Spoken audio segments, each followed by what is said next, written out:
Genesis 22. After these things, God tested Abraham and said to him, "Abraham." And he said, "Here I am." He said, "Take your son, your only son Isaac, whom you love, and go to the land of Moriah, and offer him there as a burnt offering on one of the mountains of which I shall tell you." So Abraham rose early in the morning, saddled his donkey, and took 2 of his young men with him, and his son Isaac. And he cut the wood for the burnt offering, and arose, and went to the place of which God had told him. On the 3rd day Abraham lifted up his eyes, and saw the place from afar. Then Abraham said to his young men, "Stay here with the donkey. I and the boy will go over there and worship, and come again to you." And Abraham took the wood of the burnt offering, and laid it on Isaac his son.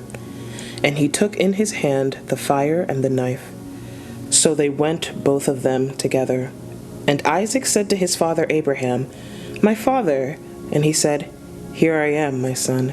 He said, "Behold, the fire and the wood, but where is the lamb for a burnt offering?" Abraham said, "God will provide for himself the lamb for a burnt offering, my son." So they went both of them together. When they came to the place of which God had told him, Abraham built the altar there, and laid the wood in order, and bound Isaac his son, and laid him on the altar, on top of the wood. Then Abraham reached out his hand, and took the knife to slaughter his son.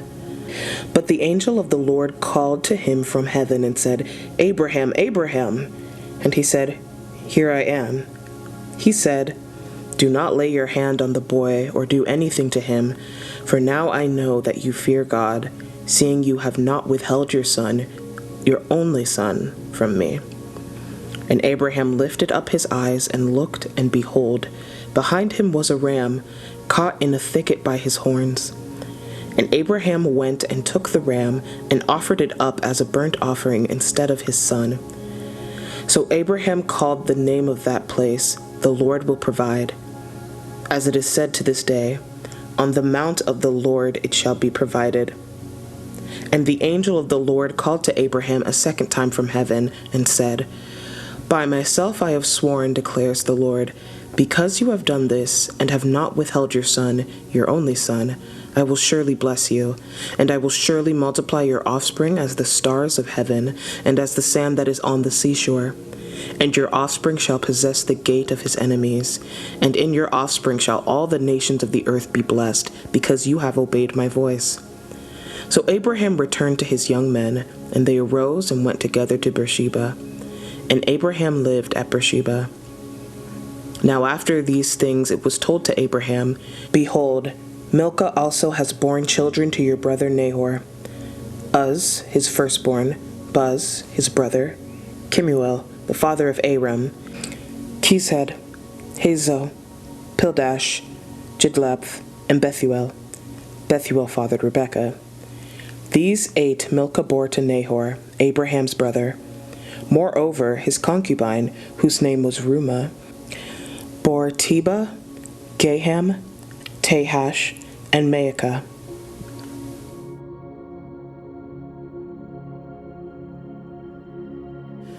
Genesis 23.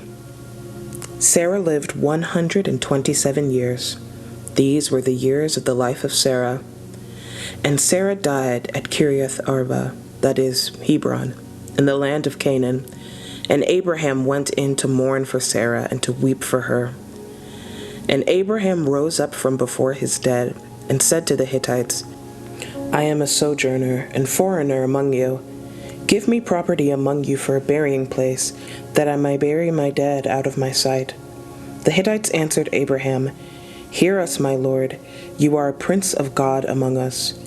Bury your dead in the choicest of our tombs. None of us will withhold from you his tomb to hinder you from burying your dead." Abraham rose and bowed to the Hittites, the people of the land. And he said to them, "If you are willing that I should bury my dead out of my sight, hear me and entreat for me Ephron, the son of Zohar, that he may give to me the cave of Machpelah, which he owns. It is at the end of his field."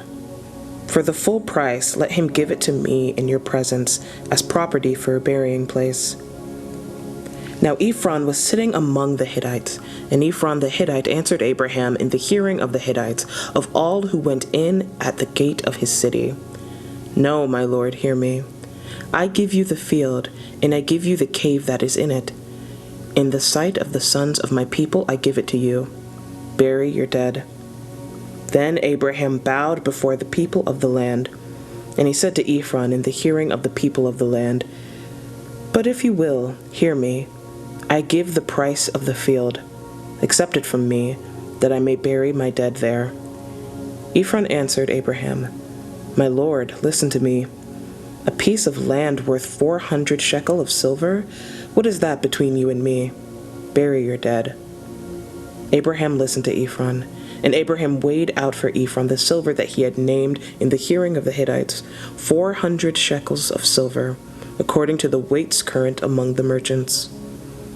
So the field of Ephron and Machpelah, which was to the east of Mamre, the field with the cave that was in it, and all the trees that were in the field, throughout its whole area, was made over to Abraham as a possession in the presence of the Hittites, before all who went in at the gate of his city. After this, Abraham buried Sarah his wife in the cave of the field of Machpelah, east of Mamre, that is, Hebron, in the land of Canaan. The field and the cave that is in it were made over to Abraham as property for a burying place by the Hittites.